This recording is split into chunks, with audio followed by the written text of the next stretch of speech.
નમસ્કાર, જય શ્રી કૃષ્ણ, રાધે રાધે. મિત્રો, આજના વિડીયોની અંદર આપણે આપણા શરીરની અંદર જે લોહી છે એની અંદર કોઈકનો કોઈ અંશે બગાડ થતો હોય છે, અથવા તો એની અંદર ઉણપ થાય, લોહીની અછત થઈ જાય, લોહી ઘટી જતું હોય છે. તો એવી બધી સમસ્યાઓ થાય તો આપણને ઘણા એવા આપણે શારીરિક તકલીફનો આપણે અનુભવ પણ કરી ચૂક્યા છીએ. તો બને ત્યાં સુધી આપણે જે લોહી છે એને આપણે શુદ્ધ રાખીએ. લોહીની અંદર કોઈ પણ પ્રકારનું ઇન્ફેક્શન થાય, લોહીની અંદર બગાડ થાય તો એ જે સમસ્યા થાય તો એને રિલેટેડ આપણા શરીર પર આપણે સિમ્ટમ્સ પણ જોવા મળી શકે. તો આજના વિડીયોની અંદર આપણે એ જ વાત કરીશું કે લોહીની અંદર બગાડ થાય, લોહીને આપણે શુદ્ધ કઈ રીતના કરી શકીએ, લોહીની અંદર ઇન્ફેક્શન થાય એને કઈ રીતે આપણે રિકવર કરી શકીએ, લોહીની અછત થાય, લોહી ઓછું થઈ જાય તો એને કઈ રીતના આપણે વધારો કરી શકીએ. તો આજના વિડીયોની અંદર એ જ તમને માહિતી મળશે. અને મિત્રો, ખાસ કરીને તમારે ચેનલ પર પહેલી વખત આવવાનું થયું હોય, તમને આયુર્વેદિક ઔષધિ વિશે માહિતી મેળવવાની ઈચ્છા હોય અને જિજ્ઞાસા હોય તો આ ચેનલને જોરથી સબસ્ક્રાઈબ કરી દેજો, જેથી કરીને તમને આવી જ અવનવી માહિતી તમને મળતી રહેશે.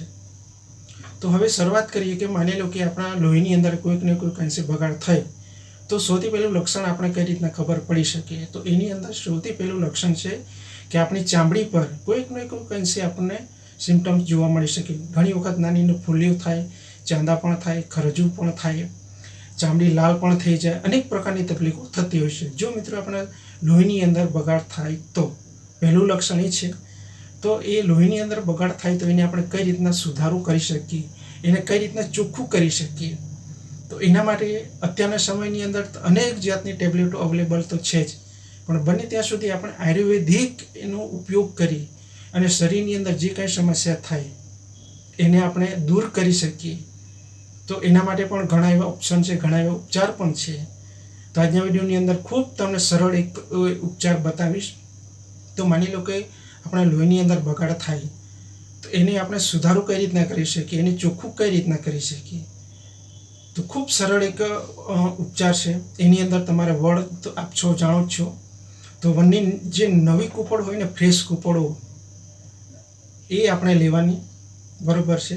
તમારી ઈચ્છા અનુસાર તમે લઈ શકો. એને વાટી નાખો અને એને પાણીની અંદર થોડું હલકું ગરમ કરો, એટલે કે આપણે ચા બનાવીને થોડું ઉકાળવાનું, અને એ ઉકાળો તમે પીવાનું ચાલુ કરો એટલે લોહીની અંદર જે કંઈ સમસ્યા થાય, બગાડ થાય, એની અંદર ખૂબ સારું રિઝલ્ટ, અને લોહીની અંદર જે કંઈ ઝેરી તત્વ, જે કેમિકલ હોય એ ધીરે ધીરે કરીને આપણા શરીરમાંથી પેશાબ દ્વારા, પરસેવા દ્વારા એ દૂર થઈ જાય અને આપણું લોહી એકદમ ચોખ્ખું થઈ જાય. તો પહેલું લક્ષણ છે. તો આપણે સૌ જાણીએ છીએ કે લોહીની અંદર બગાડ થાય તો આપણે ચામડી પર અનેક જાતની તકલીફો થતી હોય છે. હવે બીજા નંબર છે મિત્રો, માની લો કે લોહીની અંદર ઉણપ થાય, લોહી ઘટી જાય તો એને આપણે કઈ રીતના વધારો કરી શકીએ. એના માટે પણ માર્કેટની અંદર, બજારની અંદર ઘણી એવા ટ્રીટમેન્ટ છે, ઘણી એવી ટેબ્લેટો પણ આપણે મળે છે, ઘણા એવા સિરપ પણ મળે છે.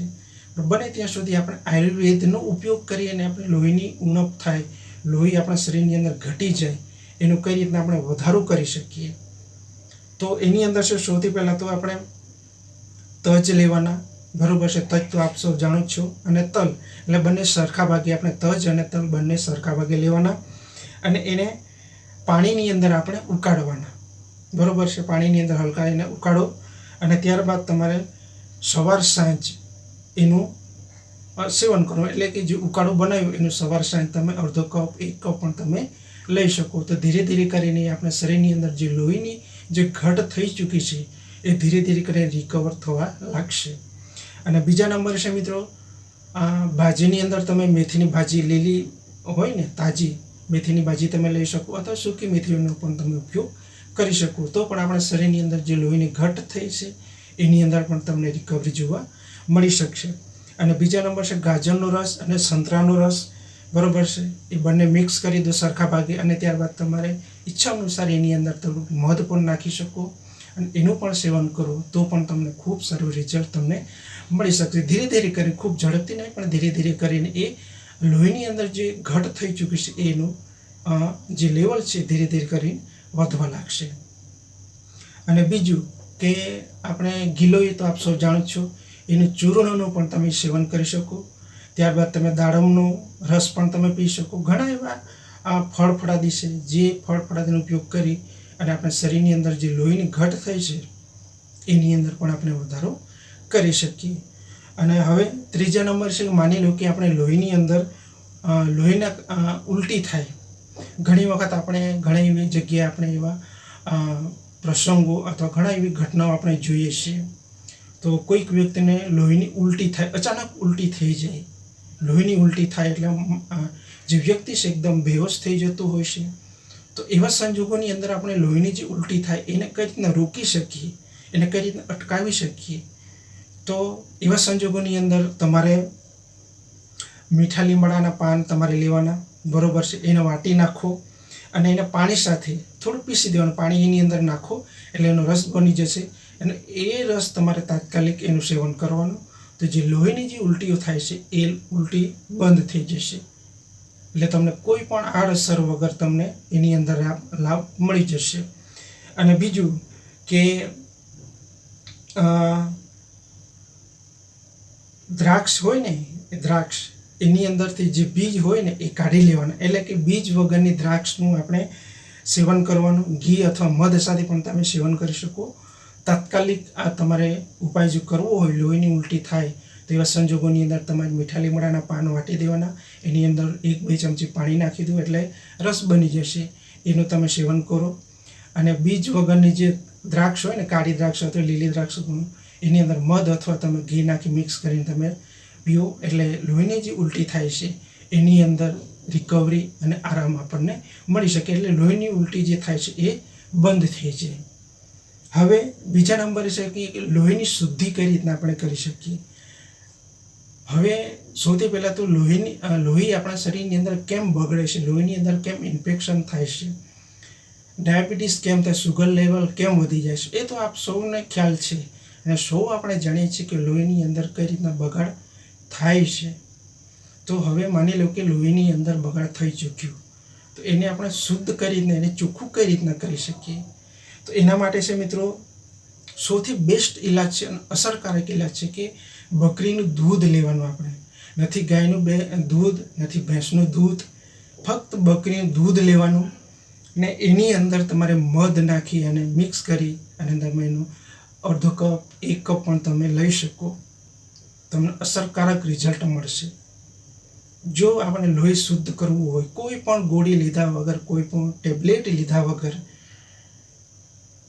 આપણે એની અંદર રાહત આપણને મળી શકે અને લોહી એકદમ ક્લીન કટ આપણું થઈ જશે. હવે બીજા નંબર છે મિત્રો, સૂકા અંજીરનું તમે સેવન કરો.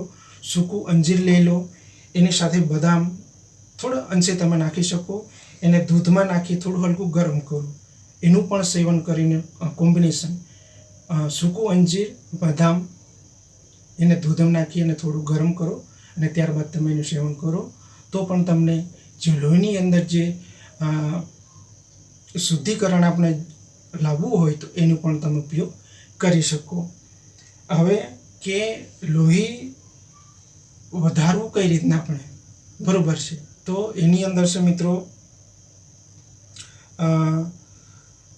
ગરમ દૂધમાં, બરાબર છે, ગરમ દૂધમાં આપણે હળદર નાખીને એનું સેવન કરો, બરાબર છે. અને ત્યારબાદ મધ ખાવાથી પણ, અને બીજું કે મધ ખાવાથી આપણા રક્તકણોની જે સંખ્યા ઘટી જાય છે, એની અંદર વધારો થાય.